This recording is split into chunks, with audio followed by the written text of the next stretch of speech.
Alright, without further ado, we're gonna do more Disco Elysium. I can't get enough of this game.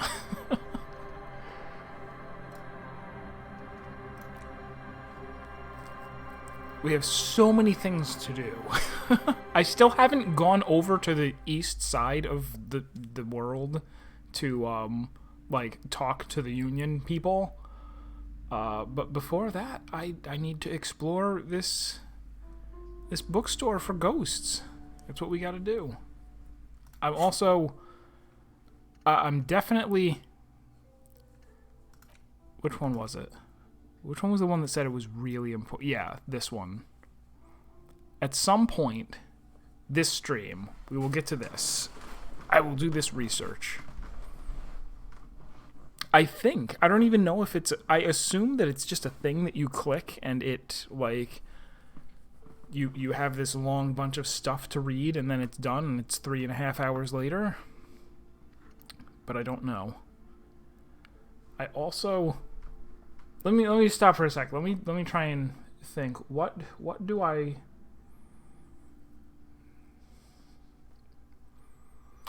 We spent a lot of time last stream just getting exposition from the yacht lady.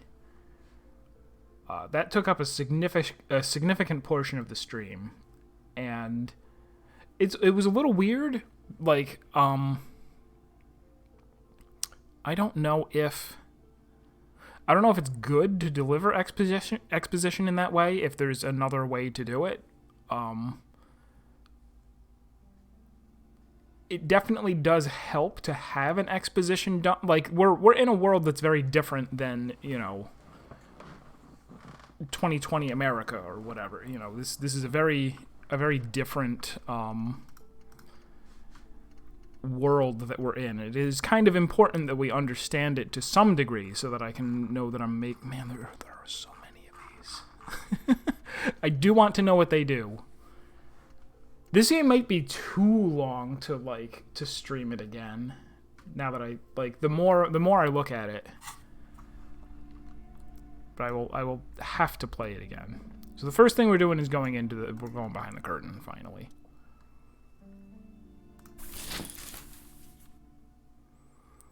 You see a dimly lit room full of dusty furniture and trash. A doorway stands in the back, covered in dozens of scary little cage-like trinkets, your shadow looming over it like an omen. A small, terrified "Oh!" escapes from Playsense as she tries her best to look away, her round face buried in her hands.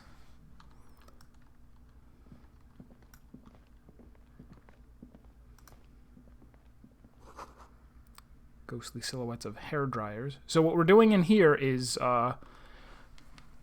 in talking to the person in this bookstore, we found out that they are convinced that there is a curse on the building, and that there is a... What did they say exactly? Can we review it here? She says that there's a malignant entity in here. No business will ever thrive there without going bankrupt. You promise her you will look into it, enter the sealed door behind the bookstore, and find out what happened to the companies there. A malignant entity that lives in a chimney.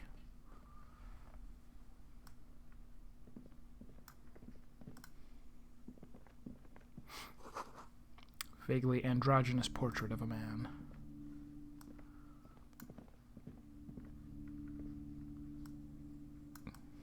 I'm really at a loss for what we're going to find in here.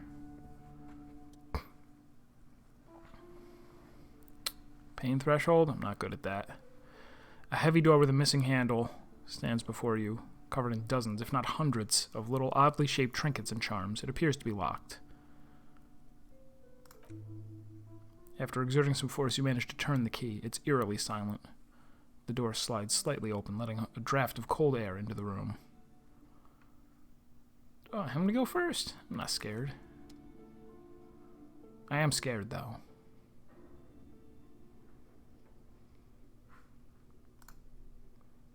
What is this place? The lieutenant stares at the dusty training equipment. It's the netherworld, beyond the veil. No, it's a gym. He disagrees, though it looks like no one's been in here in ages. I doubt the electricity still works. Good thing we have a flashlight on us. I do. Some specks of dust shimmer in a faint beam of daylight falling from the window. Other than that, the room is dark. An eerie feeling rises in your chest. So, one of the things, one of the many things I've been thinking about the game since the last time I played it, is how it's almost like the skills aren't good. Like, it's not good that you have high skill in something. It just defines who you are. Bad things could happen from me having a high inland empire here that's going to come up with a whole bunch of, like, creepypasta ideas. Right? It might be better if that score was lower. It wouldn't... Like, in another game, every successful check would be an opportunity for new content to happen. And it is here too, but they aren't afraid to make the new content negative consequences for succeeding a check.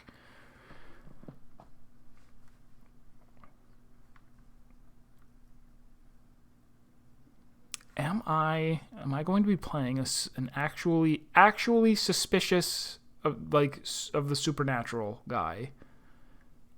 Let's examine it a little bit. What if there's a reason no one's been here for ages? Yes, because it's closed. No need to look for supernatural explanations when a banal one will do. Now, let's move on, shall we?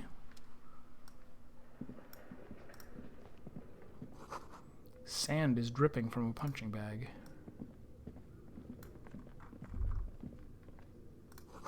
Smells like leather and sweat.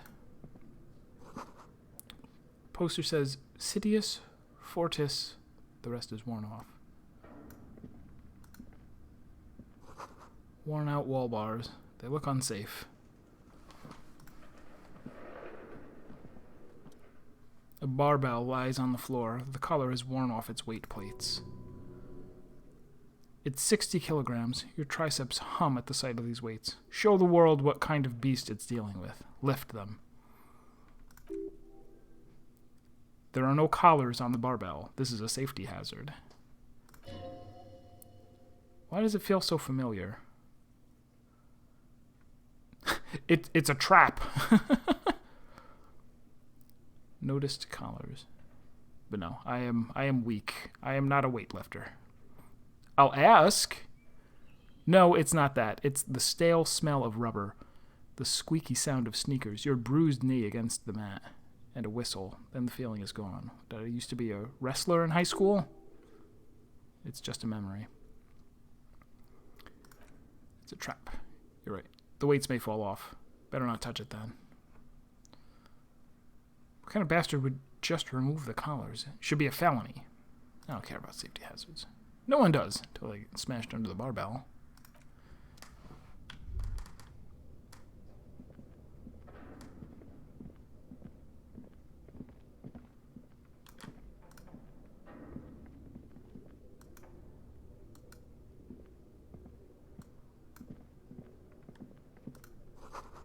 Always blocked by old window panes and debris.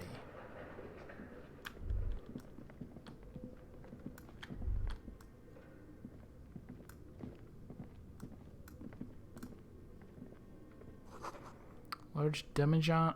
Demijohn? I don't know what that is. Full of strange liquid. Wild animals stare at you in the dark, stuffed and mounted.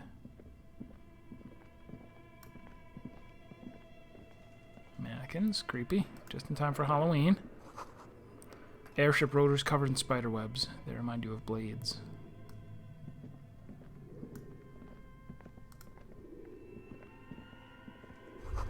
Naked mannequin torso, a strange yellow color. But where are the clothes it used to display? Funky music. Blue velvet, soft to the touch, moth-bitten.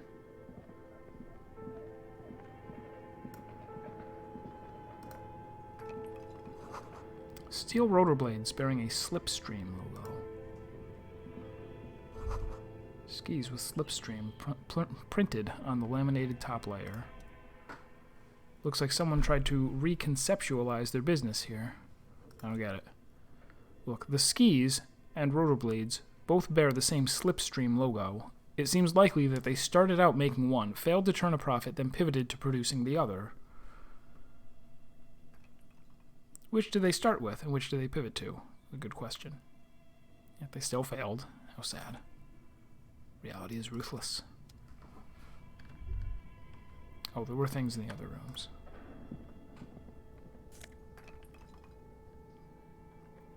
Production schedule filament memory? What is a filament memory? This cube-like crisscross of filaments feels oddly fragile in your hand. Its intricate structure covered in dust. Silver tape on the side reads, production schedule. Note, this filament contains information that can be read using a radio computer. Crazy. Okay. Found a CD-ROM, basically. Can I talk to him in here? What, does he care? Will he talk to me about what we're doing in here? Oh.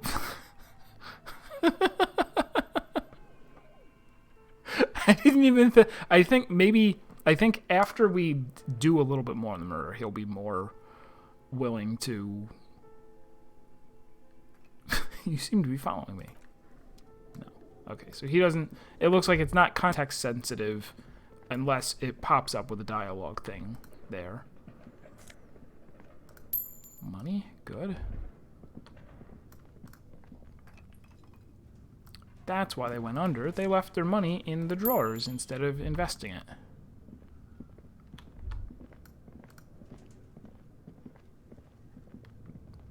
Is it a safe?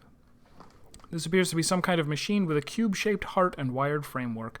The keyboard has a rectangular on-off button. A piece of paper still hangs from the printer. A radio computer, says the lieutenant, watching you circle around the machine. Just sitting here without anyone in sight. He sounds surprised and a bit cautious. What he means is that these things cost money. Why would anyone just leave it behind? This is the REM Civic radio computer, model RC5120, equipped with a Feld mainframe and REM-compatible printer. I'm not asking for permission. The machine lights up like some prehistoric animal stirring from its slumber, revealing virescent... Sounded like Earthbound for a second. Virescent play and print keys on the keyboard. The hatch on the machine's central computer is wide open. Look inside. It's empty like a beehive without its brood. Some cables have been left dangling, disconnected.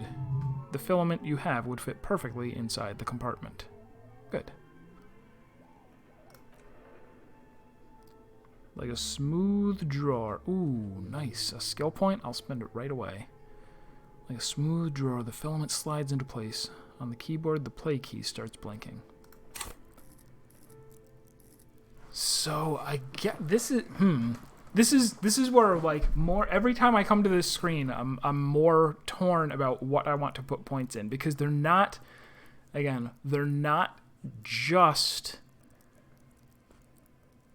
just skills that are giving me benefits from things. They're defining who my character is as a person.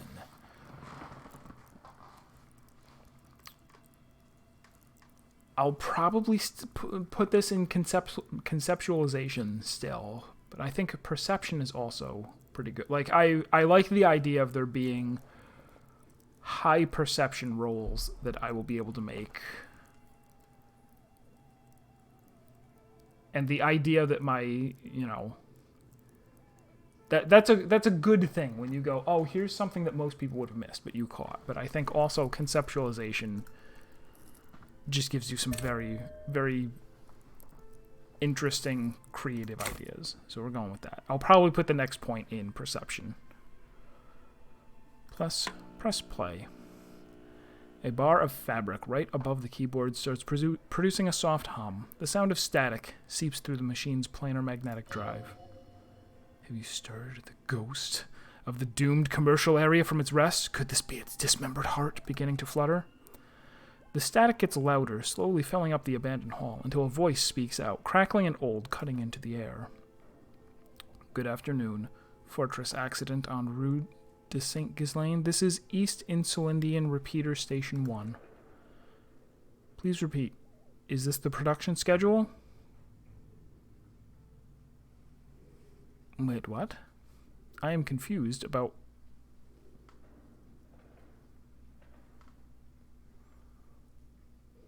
Why did you call me Fortress Accident? Fortress Accident is the company on whose terminal... is the company on whose name the terminal you're currently using has been registered to. Do you have any other information about this company? One moment. You hear her flip through a catalog before she reads out with studious care. Fortress Accident SCA produces revolutionary interactive call-in radio games. That's what the catalog says. Is it like an MMO? An MMO that you play over the radio. I'm into it.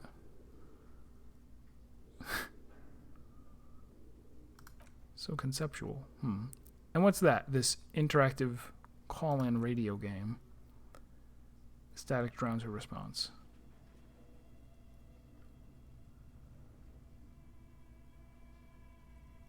What are you, a machine or are you alive? Yes, I am alive. I am 74 years old. My name is Yvonne. Exactly what a computer would say. Yvonne, if that is your real name. Now please repeat, is this the production schedule? The lieutenant whispers in your ear. She repeats passwords. Programming people are all paranoid.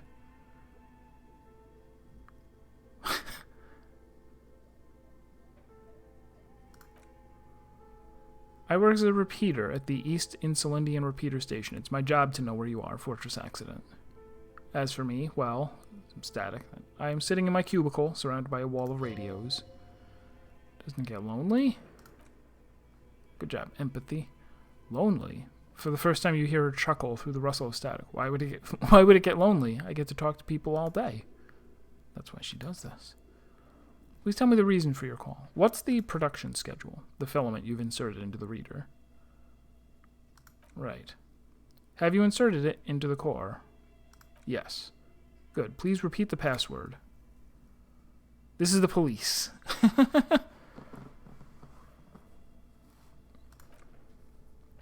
The voice recites, I am contractually obligated to protect the privacy of the filament holder Fortress Accident. Without filing a warrant with Lintel, he cannot give you access to this filament. I'm afraid we're not doing that, unless we want to wait for a month. Now, can you please repeat the password?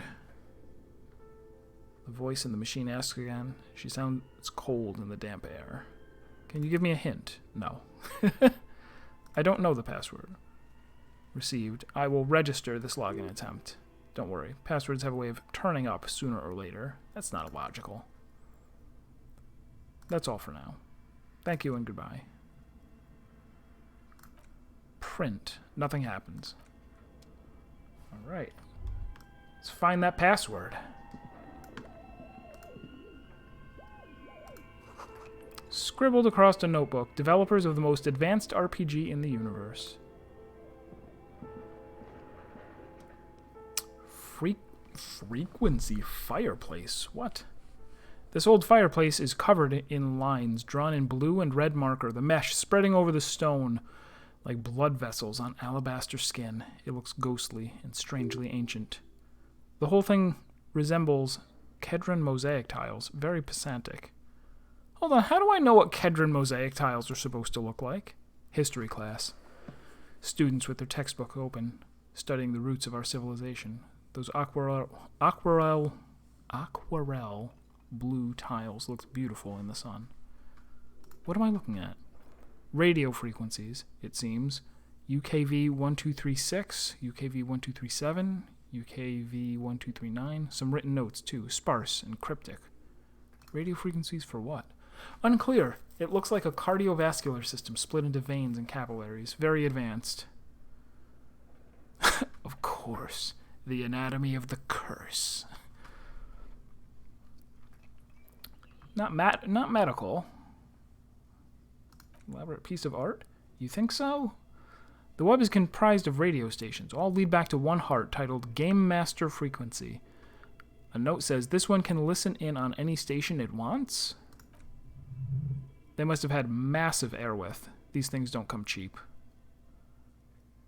Wait, who's the Game Master? Someone very important. A conductor for the hundreds of story threads that pass through the Game Master's frequency. If it's a game, then who's playing?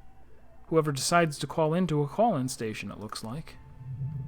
A list of names under the station suggests people across 6 isolas would be playing. Mundi, Insolende, Katla, Grad, Samara, and even Ilmara. All of this gone, left unrealized. There's no way a little basement studio working here could pull anything like this off. My God. The lieutenant leans closer, his finger tracking the maddening rhizome. It's as if the less money they had, the more ambitious their project became, said the developers to the player directly.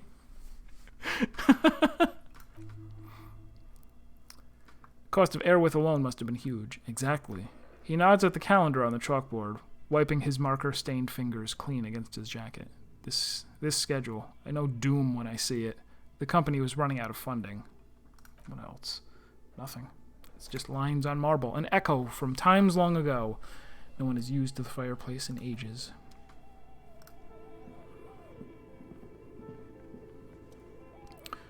Project Dread board. Your flashlight slides over an old green chalkboard covered in scribbles, sketches, and schemes like some ancient cave mural. Some of the writing is faded with age, but you can still make out sections here and there. Photos and drawings have been pinned to the board. Look at the drawings. These lithe, pointy-eared creatures appear to be different types of welkins. You can make out autumnal candle welkins casting wax-based magic, translucent welkins with organs shining under their skin, and even aether welkins hailing from the vast emptiness of sidereal? I've seen that word. I don't know what it means. Sidereal space. Who are all these creatures? Fantasies of a tortured, feverish mind? One of the welkins, towering among the rest, seems to be different, however. This is important. It's Varahamira,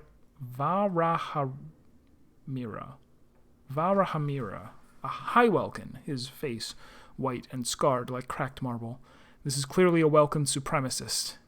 The note says, all non-welkin races will be purged. The Huldur, the Dweorg, the humans, and even the headless men, all of them, purged. Imagine a world filled only with welkin, green welkin, dread welkin, and the high welkin to rule them all. The lieutenant can't help but comment, an inordinate amount of time has gone into drawing these little welkin creatures. One of them is a welkin supremacist. Political commentary. That one has a great beard, too.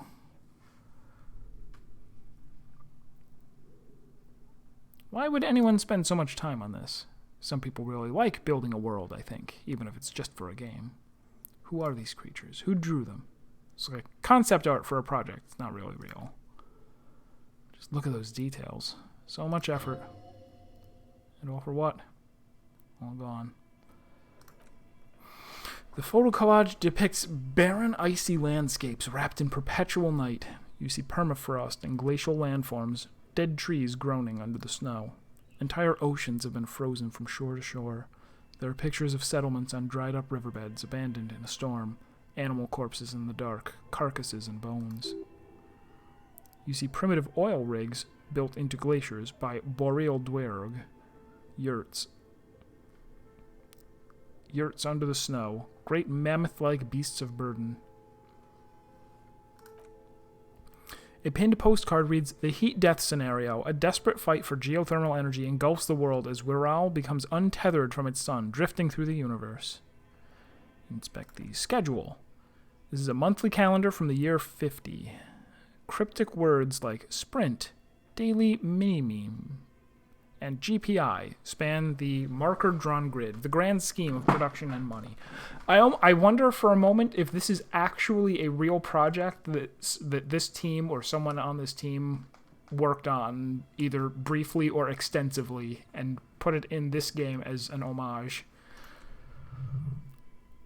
It looks a bit like an academic calendar, only much more brutal. This Time goes on, the numbers in the boxes grow rarer and rarer. The board becomes an empty snowfield in the final days. Only failure and regret dwell in this region. Lieutenant looks at the frigid ice of nothingness and concludes, looks like they didn't make it. Note in the bottom left corner of the chalkboard says, see the production schedule filament for details. The handwriting is only partly legible, but you can still make out 3 slogans. Call in, tune out, We're All Untethered, and Heat Death of the Universe. Perception. The full text reads, Heat Death of the Universe is the new black. Another note says, the biggest advancement in role-playing systems since the 30s.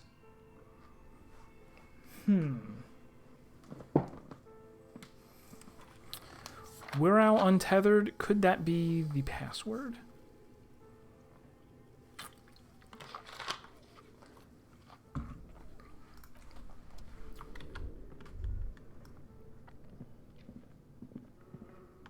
Oh, there's still a door. Okay. What do you think is going on with that computer, chalkboard, and fireplace?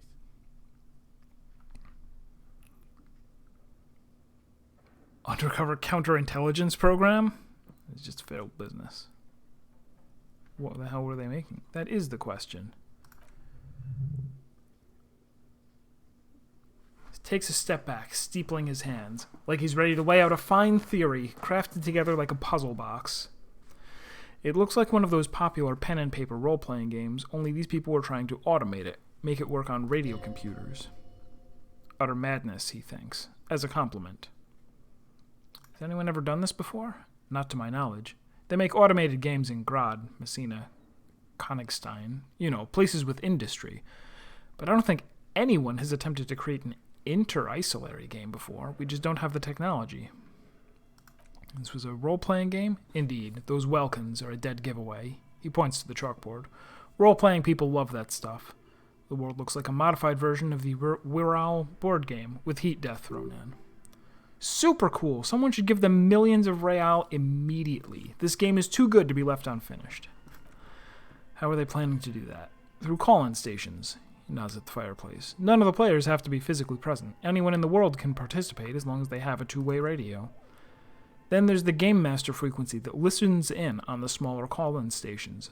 I think that was supposed to coordinate the stories, functioning as a master of ceremonies of sorts.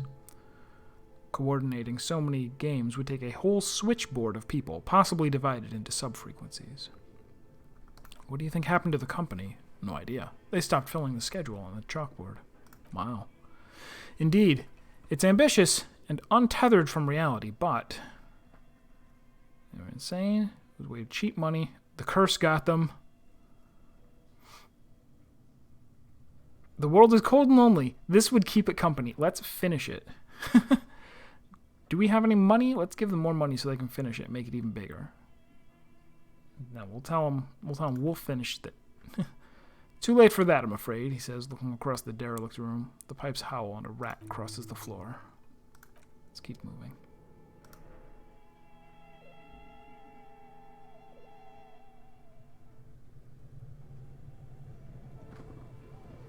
Now we're in a basement that has a bear?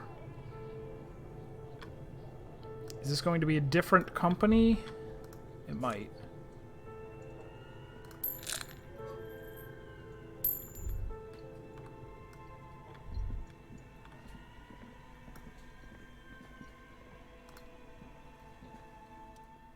Ice bear fridge. You see a terrifying ice bear with a strange compartment in its belly.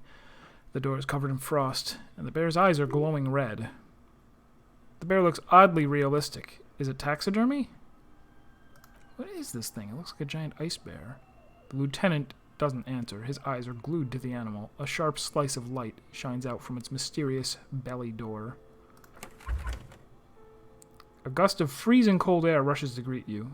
You hear a low grumble as the bear regulates itself. This is the inside of a refrigerator. His hand has found the holster of his gun. Relax, Kim. It's a fridge. Of course. Just a giant ice bear-shaped fridge. He relaxes his hand, his face bathed in the harsh light of the open fridge door. The shelves are empty. All you see are crumpled ice cream wrappers with the brand named Revachol Ice City.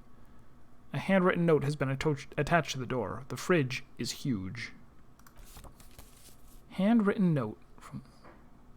Pocket the note. And the little fridge magnets keeping it on the door. Oh, I guess I can't read it right now. Fine. A friendly cartoon bear smiles back at you from a glossy cellophane wrapper. It looks nothing like the fridge. The paper still smells of vanilla and chocolate. What is a giant bear-shaped fridge doing in an abandoned cellar? Good question. It looks like an ice cream fridge. Reaches for one of the wrappers. Starts in the light. So they tried to sell ice cream from this hyper-carnivore? I know. What an unfortunate marketing choice. What is even worse, the bear is still costing them money to this day. The lieutenant points to the red snaky cable running from the fridge. The fridge buzzes with energy. The electricity bill on this thing must be catastrophic.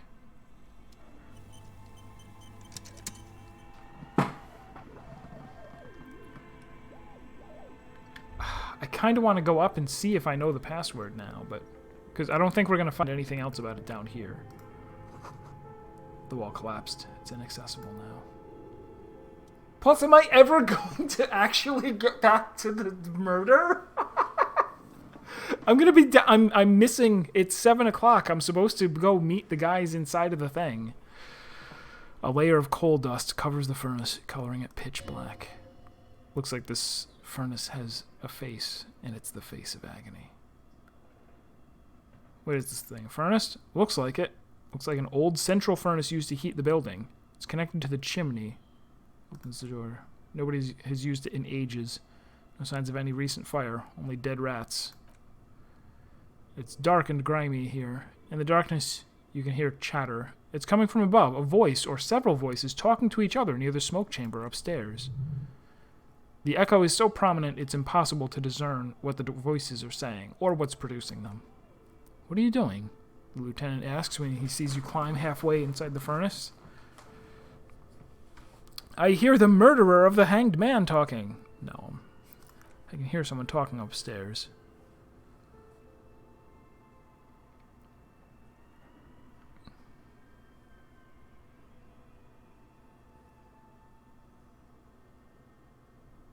I could yell, or we could just... What happens if you fail to yell?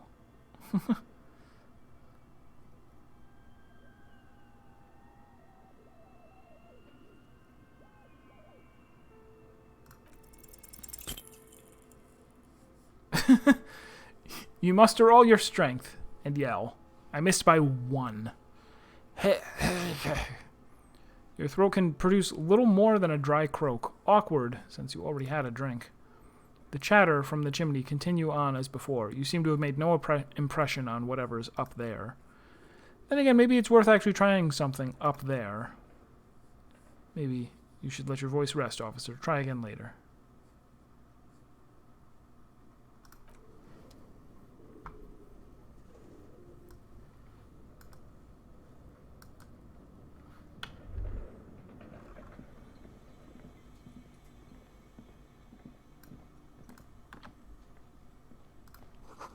Ice cream maker, defrosted and unplugged.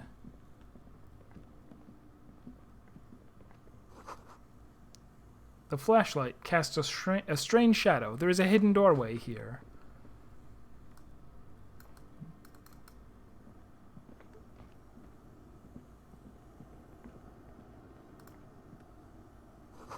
Two rusty rifles are hidden above the piping. They look inoperable.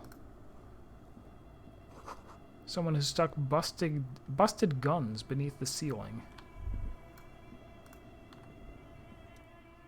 A hole in the wall. A few bricks have fallen off, revealing a compartment behind the wall. It's too dark to see in. Where are we? Seems like an old bunker from the Revolutionary period. Look at all those rifles. Points up, the rifles at the ceiling. Must be an old weapons cache. There's a hole in the wall. Yes, there is. And also something... There also appears to be something inside the hole. Interesting. Do you want to take a look? Oh, you do the honors. Sure. He nods and steps closer. Okay, here's some more rifles. None of these seem to be working. And, oh, his hand reaches in, rummaging in the dark. An old Bell McGrave rifle. That's rare to find in such good order. Seems to no longer be functional, but still, rare. Here. He's given me that as a present. It's yours, officer. You found this place. What does this mean? A rifle here. It means there are still firearms, albeit inoperable, still lying around in Martinez. It's an interesting coincidence, I would say. Might come in useful in the future. He likes this find.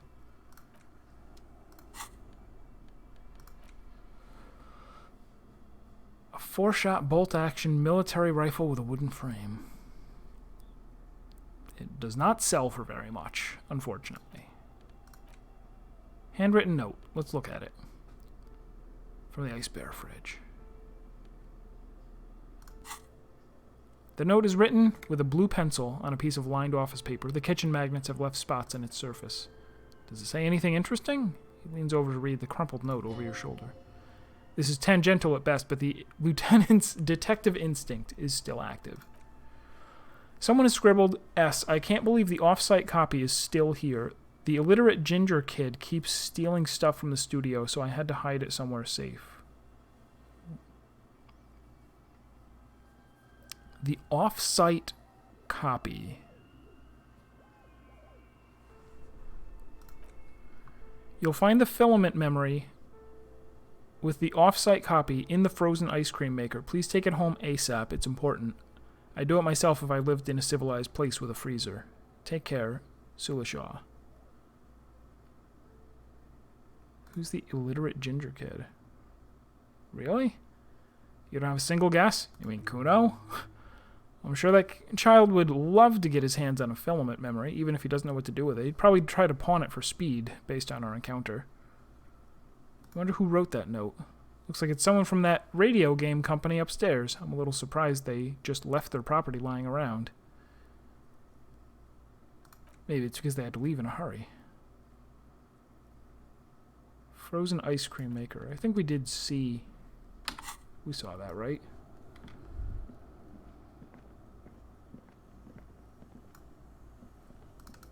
Over here somewhere. I mean, there's the fridge.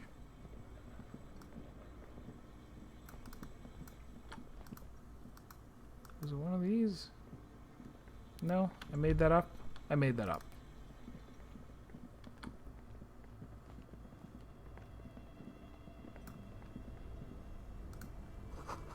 Frozen ice cream maker. This orange machine is buzzing like an old submarine. It has a hand-cranked ice cream churner on top and an electric freezer that appears to be frozen shut. I'm not going to turn the ice cream crank. We'll break the filament. Your fingers slip under the frozen lid, but the ice is too cold for you to get a good grip. A pry bar would come in handy here. No. This is going to need something else, some kind of super pry bar. Don't even try to open it with a regular pry bar. You're just wasting your time. Good on ya, interfacing. Oh, hand eye. If you want to try again, you need to have the pry bar in your hand, detective. So interfacing is telling me it's not going to work, but I would have known. I would have found that out anyway from trying this. It would have a very small success, right? Heroic. Pry bar, not strong enough.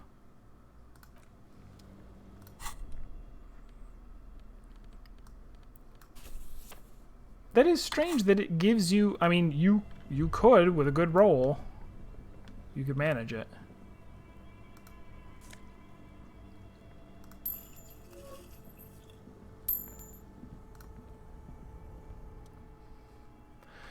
Two cables are plugged into the breaker box. The red one leads to the Ice Bear fridge, the black one to the ice cream maker nearby.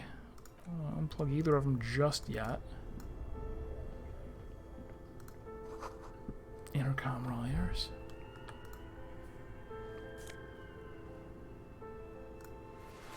Insane mesh tank top. Instead of a what? A shirt? Where did you even get that one? No, really. Who put that in that drawer? No further comments. Wear it at your own risk. Drama +1 instead of... No, conceptualization is the one I love, right? Yeah, I love you. I love you. I'm not taking the shirt off.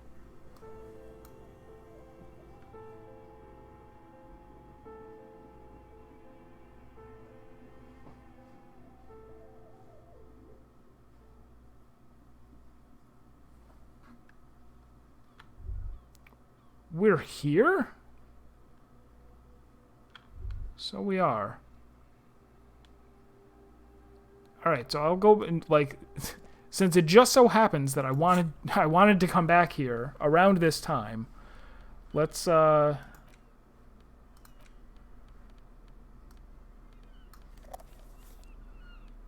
why not equip the back? Actually, yeah, before I go in, let's go sell all of my stuff. If it's even open. Are you open, Frititita?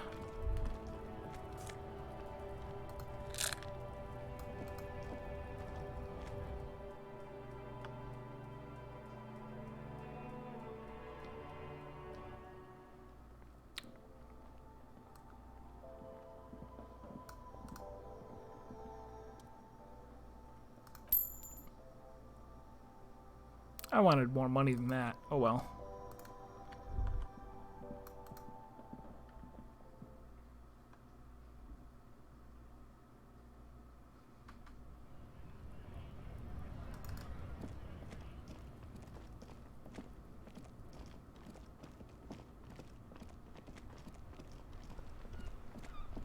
Alright. There should be lots of people in here now. Rev Ashol. Aranye. Classier. Okay. I will remember that.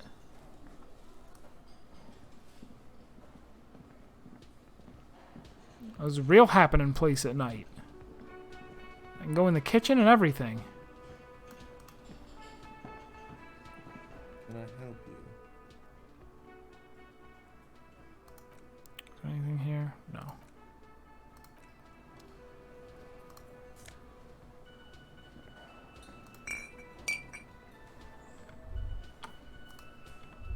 Oh, he's not a real person. Lots of these people are not real people. You are, though. It's all about the money, you know. Okay.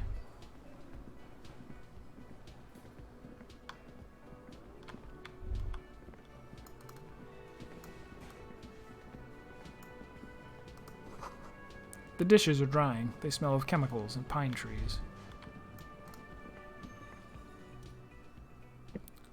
Gorasi Kubek? A thin man is smoking below an exhaust hood, occasionally sipping from his mug. This must be the Whirling's cook. As you step in, he nods toward the table and says something in a completely foreign language. You can only make out... The only words you can make out are Gorasi and Kubek. Oh no. My logic has failed me. It must be his name. Gorasi Kubek. Hello, sir. The man puts his cup down and replies something, his left hand drawing arcs in the air. Got some impressive pots there. He smiles, bangs his ladle against each of his pots in turn. It's almost like music, especially with the sounds of assorted dishes boiling and simmering on the stove. I don't think I need anything else. Stay masculine? Is that what we tell people?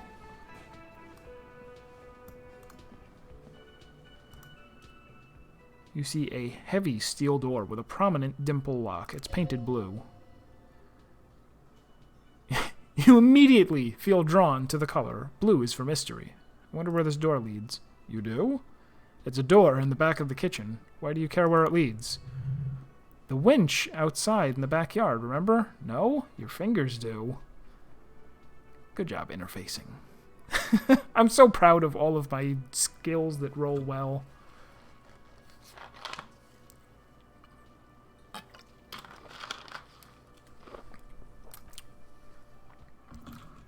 There was a winch outside on the roof, like that of a small elevator. Well, if there was a winch, I suppose we could look into it as a side investigation. Ooh, another nice roll. It's hardly a side investigation. You already have a name for it. I'm calling it Behind the Blue Door. The main and the door and the main investigation will merge into a stereo investigation. Explore the whirling secret passages. It's hardly worth a title. He looks at the door, then you. Anyway, Gart is the person to ask about this. Touch the door. Still feels rough to the touch. The stainless steel is door the stainless steel is door flush with its frame on every side. Old cobalt paint, rough on the fingers. 40, 50 years since this was painted, maybe? The door does not budge. Gart, let me go in. Can I help you? There's a mysterious blue steel door in the back of the kitchen. Oh yes, that door. There's nothing mysterious about it. It's just a door. Do you know what's behind it? Do you have... No, I don't have a key. I don't know how to get there, and I don't care either. It's not like I've been wondering about it for 10 years. It's just a frittata warehouse, probably. Or some boring storage space with a bunch of old junk and dust. Junk and dust. He's attempting to maintain an air of indifference. It's absolutely not convincing. I think you'd like to know what's back there. Fine, okay, a little. But my job doesn't leave me time for wondering about one locked door in one of the cafeterias I manage. So I haven't opened it. I have cleaned the whole place 100 times over, though, after the animals, and I haven't found a key, so good luck with that.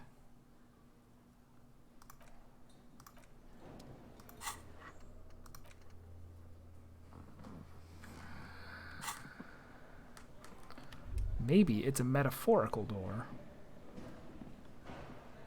Maybe if I find a way to open the door, he will let me stay here for free.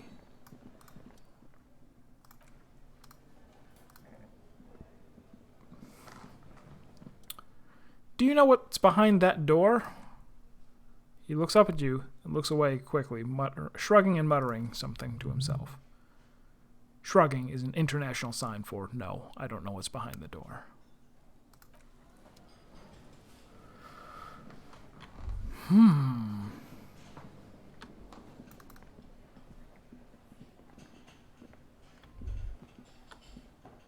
I thought there were supposed to be, like, a bunch of union guys who showed up here at night. Perhaps not. Let's go upstairs.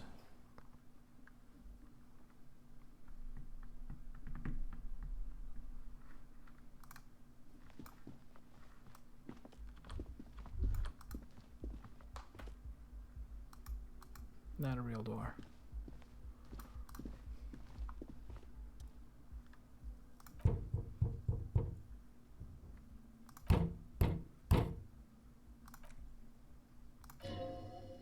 He doesn't like where this is going.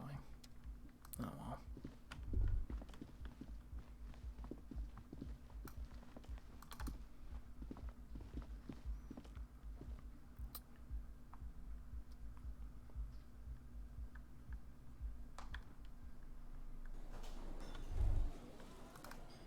Alright, so what I had hoped to find in here is, I guess, not going to happen until even later. Oh, are they behind here? Is that the deal? I see. They will be hanging out over there, but it's not open yet. It's only 7:46.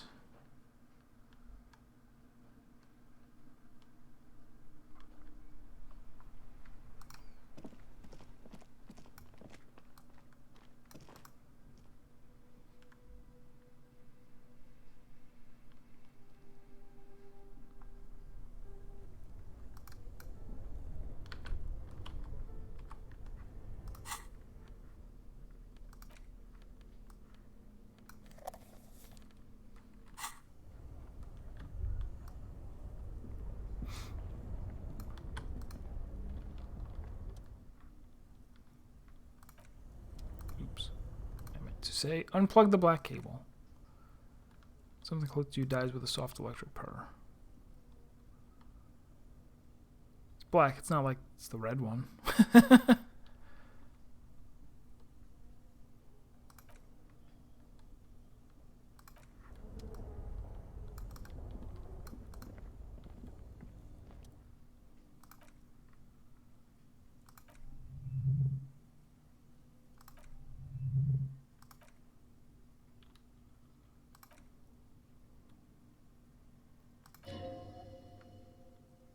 all gone now. You never became a poet or an anthroponaut. What kind of super pry bar? Maybe they mean a crowbar, like a full-sized crowbar. Power has been cut off.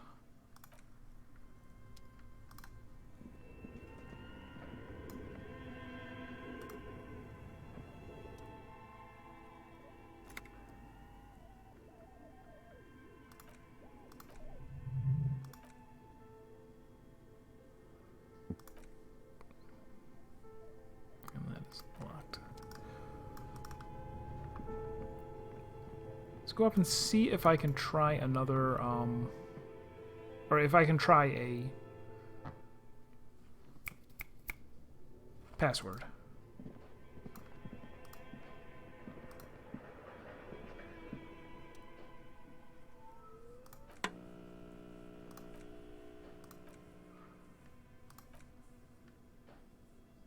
Oh, I guess I don't have it.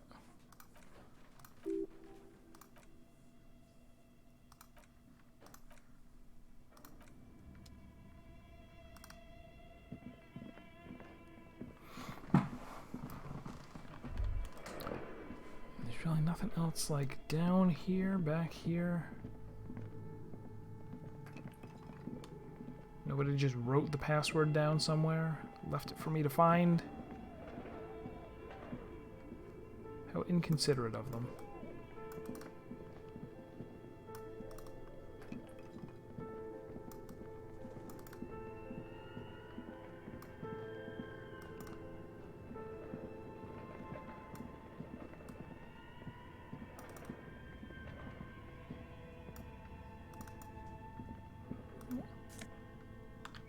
A shot put ball. Now I have a shot put ball.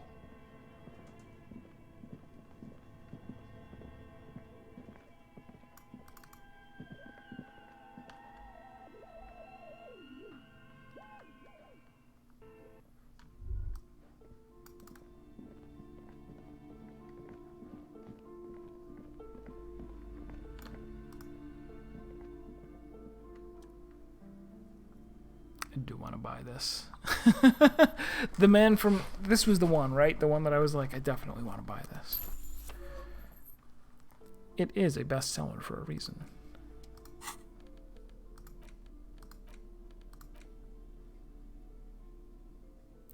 The frontispiece of this old paperback features a muscle man in chains kneeling before a salacious-looking woman on a regal seat. A bonfire lies between the throne and the man, casting shadows on the wall. The shadow of the vixen's headdress looks like a pair of demonic horns.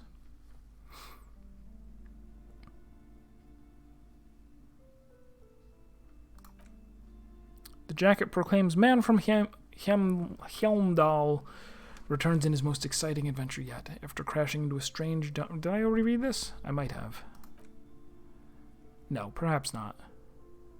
His only surviving comrade, noble Tierbald. Before man from Helmdall can mount a rescue, he is ambushed by a tribe of female warriors and taken to the ancient citadel of Cloud City, where a mysterious and wicked queen reigns supreme. Will man from Helmdall be able to escape his dire situation and find his missing friend?" Flip through. Random page. Man from Helmdall, wielding his two Zweihanders, is carving through a sea of dark-skinned savages, his visage fixed in grim determination, his arms whirling like windmills, are soaked with the blood of his enemies. Mangled corpses litter the battlefield. Flip to the copyright page. This book was written in 1938. Gritty and heroic. Berserker rage burns in his azure-hued eyes as he brings glory and honor to his long-lost Helmdaller tribe from the village of Helmdall. The ivory giant roars like an ice bear. That's it. That's how we use the fridge. We hit it with two Zweihanders at the same time. The winds of Katla howl out his name. Give me more. Man from Helmdall rides on a gilded griffin, his golden mane billowing in the breeze. Both Zweihanders sheathed to his back. He is off to war. Will he conquer enemies? Will he conquer himself? The steel muscles of the man from Hjelmdal gleam in the humid jungle air, yet the man does not sweat. In meditation, his soul drifts into the frigid northlands he calls home. This is so me. Really get into the book. That'll make time pass, won't it? A passage reads, the man from Hjelmdal looks up, his eyes blue as the mountain lakes of his homeland. He rarely speaks, but now his voice booms in the darkened throne room. Do not try to sap my masculine essence, wicked temptress. Son of Hjelmdal will never succumb to your seductive wiles. Thine spells are no match for purity and strength of will. Brothers of Hjelmdal stand above the vices of flesh, for it is weak and corruptible, yet mine is forged in gore and strife. Queen Lydiana just laughs, a sultry and salacious sound, then says, I have grand plans for you, man from Hjelmdal. She gestures her diabolical hand toward an array of potions and unguents. First, you shall please me. Then lead my armies against the vicious cannibals. Not a muscle moves in the face of the man from Hjelmdal, but inside there is turmoil. This goes against all he holds sacrosanct. This is beyond primitive. I agree with conceptualization. I kept hoping it would get better, but the writing is terrible and repetitive. What do you even know about literature? Have you ever read a book in your life? Maybe, I don't know. Man from Hjelmdal has no time for illiterates. The book is done with you.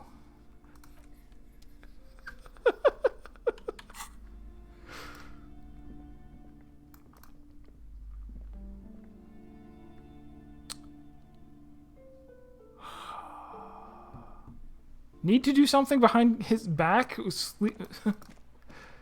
Interesting. It encouraged me to sneak around while he was asleep. There is something down there. This musty smell of a potato cellar in spring emanates from the air vent.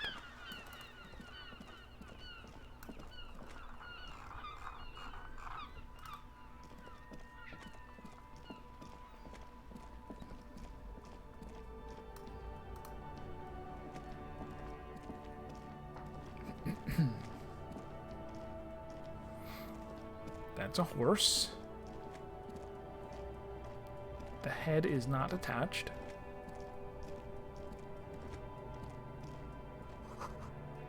A bold slogan, Humanox, covers the truck.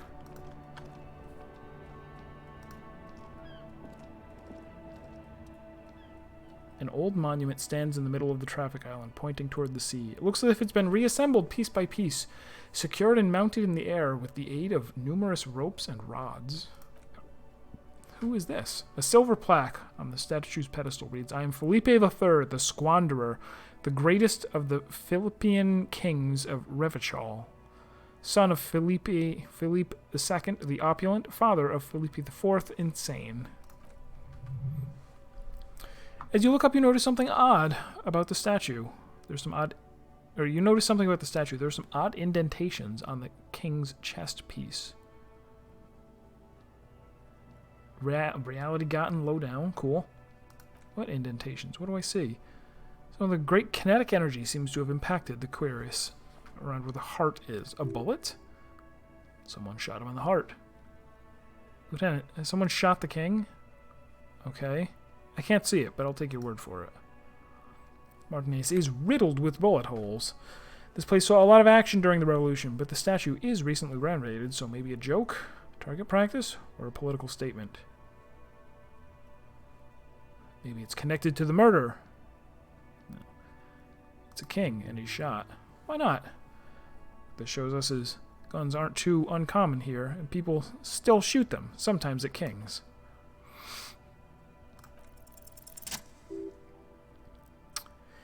Even by the standards of Philippian kings, old sumptuous Philippe was known for his profligacy. In what way? Well, he blew through the whole national treasury, starting the decline of one of the penultimate century's greatest superpowers, the suzerain of Rechal. His own maladministration foreshadowed the fall of the monarchy during the anti-centennial revolution, an end to his family line and the monarchy on the Insulindian Isola. How did he manage to blow through the entire national treasury? That seems difficult to do. Stories have it that he had his bedroom converted into a treasure chamber where he stored unfathomable wealth. Cougarans, bars of gold, ornate weaponry, armor, and various chalices. He called it the Sol Arum. It was obscene. There were whispers he slept on a huge pile of gold-dipped feathers like some obese dragon instead of a bed, like a normal person.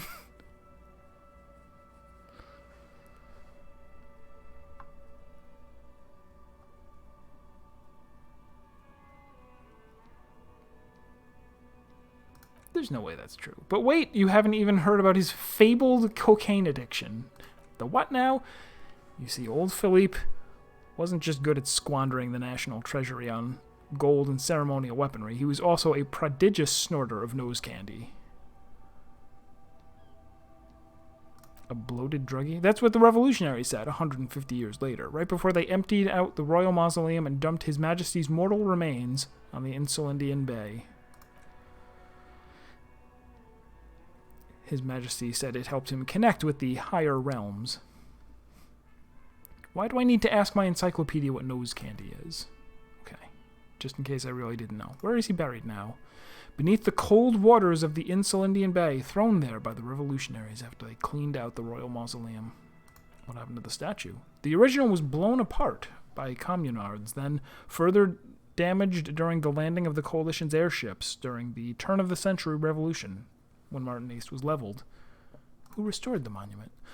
Some years ago, a group of liberal, artistically inclined individuals, designers mostly, thought it would be ironic to restore the statue of the most wasteful ruler of Revachol in the poorest part of the city. The statue was supposed to capture the moment it was blown apart, an instant frozen in time, a rare butterfly trapped in amber floating on a sea of shit. That's brilliant. So funny and nihilistic. People in Martinez tend to disagree, as do many prominent art critics and thought leaders with more nuanced social awareness than the young ironists. I love you, conceptualization. You did a great job. Those critics have it wrong, though. There's more to it than just ironism. But you can't say precisely what precisely. Perhaps this art mystery will be solved at a later time.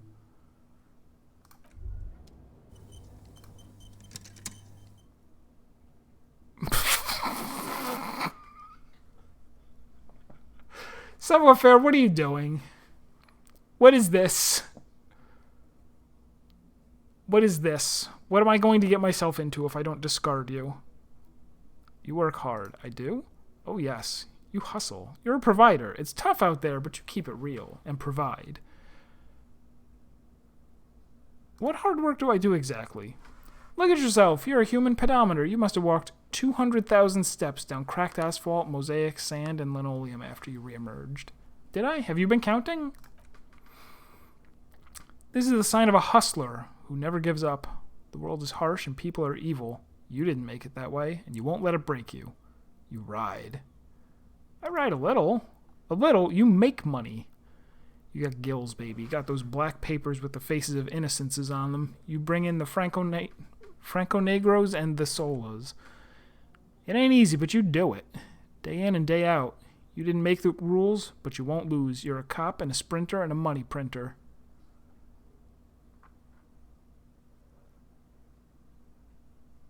Who is Roy? I've forgotten who Roy is, sadly. I'll say I've made some gills. Has it been easy? Is life easy? Have you not gone into cardiac arrest? Are you not about to have an anxiety attack or shoot yourself in the mouth? But you still hustle. 24/7, ride or die. Now ask yourself, you rich? No, I'm actually not. That's right. You work harder than anyone. You almost rode yourself to the grave and you're still practically a hobo. Why is that?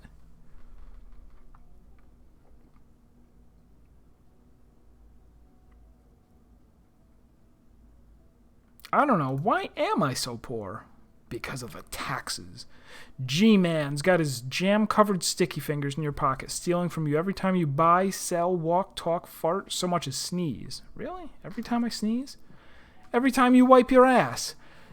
They got their direct and their indirect modes of taxation: sales tax, excise duty, extraction tax, alimony. One tax that doesn't even have a name. Plus, there's the stuff people in other countries pay for that makes them ask for more money from you here. Total tax duties add up to 98% of all your money.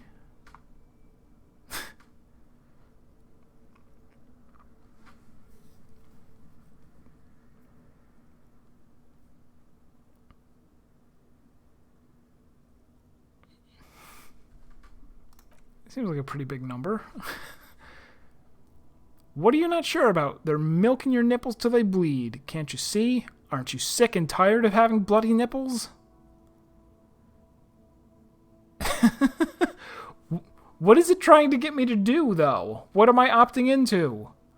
Into being a free market fundamentalist?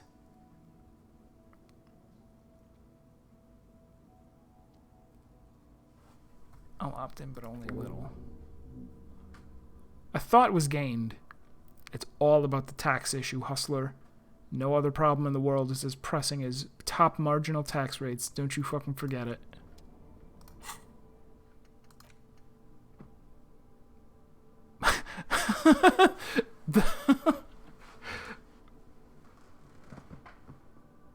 Thinking about this will temporarily give me a -2 to my empathy, as I will become cold-blooded. First, if you don't have a side bitch ideology cooking somewhere, don't sweat it. Fighting indirect taxation for the Gossamer state is compatible with all creeds. It's cool like that. You're a cool anarchist now. Unless you don't want to be an anarchist. Whatever. Stuff this meal ticket in your eye socket and let's see if we can steal some love back from the robber barons at the customs agency and the banditos at the Insulindian Financial Oversight and Competition Committee. I don't understand what that is. And I don't understand why it popped up. You are yellow because of my perception, maybe. Oh.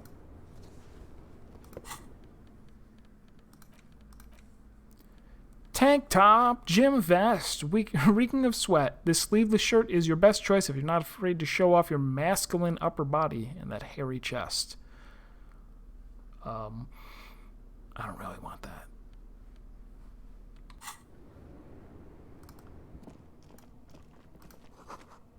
Ruins full of snow. No one lives here anymore. If only I had put that on before shouting up a chimney, I would have done a better job.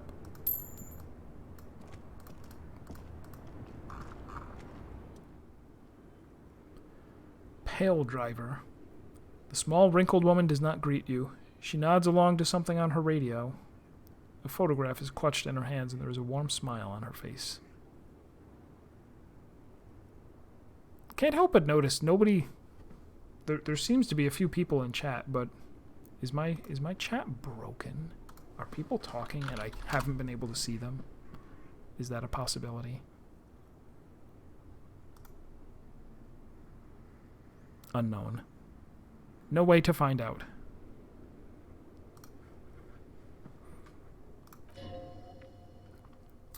It's the warmth of a winter night fire.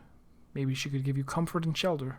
Some cigarettes and food money. Maybe she's your grandma? I'd like to ask some questions. No response. Wherever this woman is, your words fail to reach her. Nothing. This is rude, but I'm going to do it anyway. Stops before you can snap. Distracted old woman. Better to leave her alone. Why? I just told you why. If you say so. Alright, we'll leave her alone.